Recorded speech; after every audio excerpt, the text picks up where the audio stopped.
for choosing to start your day with your feel-good breakfast show, Expresso, on SABC3. Now, when it comes to honey, it is more than just a sweet, sticky liquid that we often put into our cup of tea.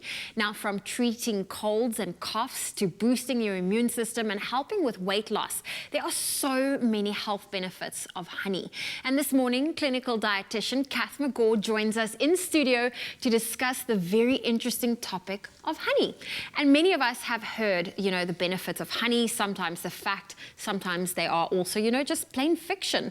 Well, Kath is here to share her expert knowledge on the topic of, and to debunk some of those myths. Kath, good morning. Good morning. So lovely to see you. It's nice to be here. We are talking all things honey, and the one thing that I have always been told is that honey is a natural energy booster. Fact or myth?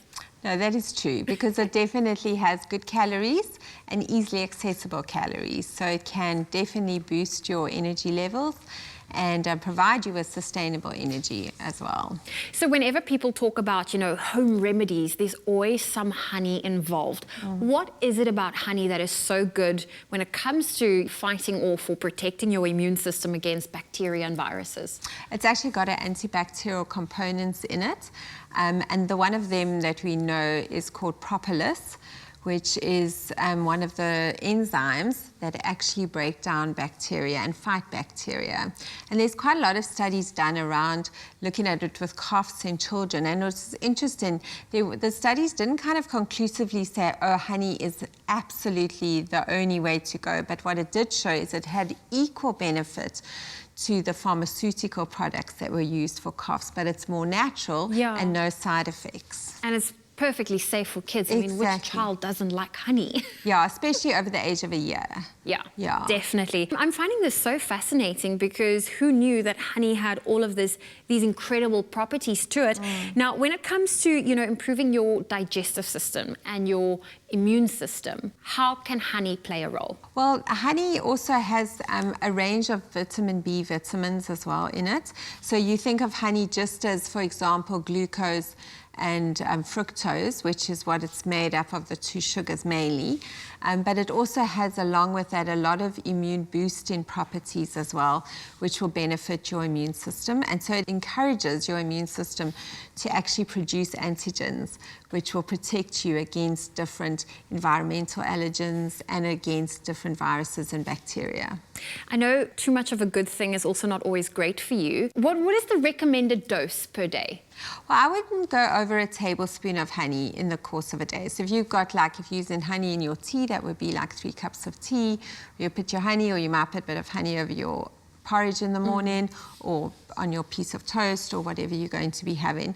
But I'd leave it at 1 tablespoon or 3 teaspoons. Okay, about 15 mils, because I think at the end of the day, we're talking about honey being so healthy, but if you're going to drizzle it over every single thing, it's definitely not going to help you, because I do know that honey also plays a key role when it comes to weight loss. Yeah, honey can. I think the benefit, it's not an appetite suppressant or anything like that, but what it does do, it's a nutritive sweetener. So it helps you with your sugar cravings that you often struggle with while trying to eat healthy. And so in that way, it actually has a benefit. So it's kind of a knock-on benefit. I now understand why people would want to try and experiment with beekeeping and making their own honey. I have a friend, she makes her own little face masks, and she incorporates honey into it. What are some of the benefits that honey has for your hair and your skin? Well, it's got enzymatic properties, as I mentioned earlier on, which actually comes through the process of the bees actually making the honey from the sugars and the fruit sugars in the plants. And those enzymes they've found can actually cause moisturizing of the skin, and they can also cause moisturizing of the hair. And funny enough, honey has a little bit of protein as well. It's very similar to proteins that are found in hair and skin, and those can actually cause repair of hair. And that's why you'll find a lot of shampoos and conditioners actually will contain honey as one of the ingredients. I really like that. I had no idea, especially when it came to comes to the hair, that's very, very interesting. Yeah. Are there any side effects we need to be aware of? So I think one of the most important things is that so most bacteria can't live with honey because of its antibacterial properties.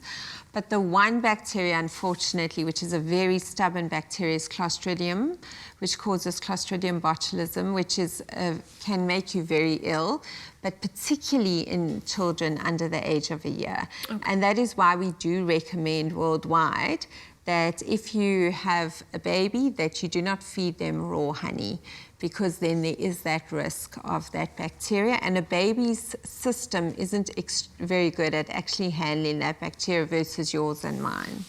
Interesting. Well, Kath, thank you so much for joining us this morning and sharing that valuable information, and a big thank you to you. So thank you to our clinical dietitian, Kath Megaw, for joining us this morning on your Feel Good Breakfast Show.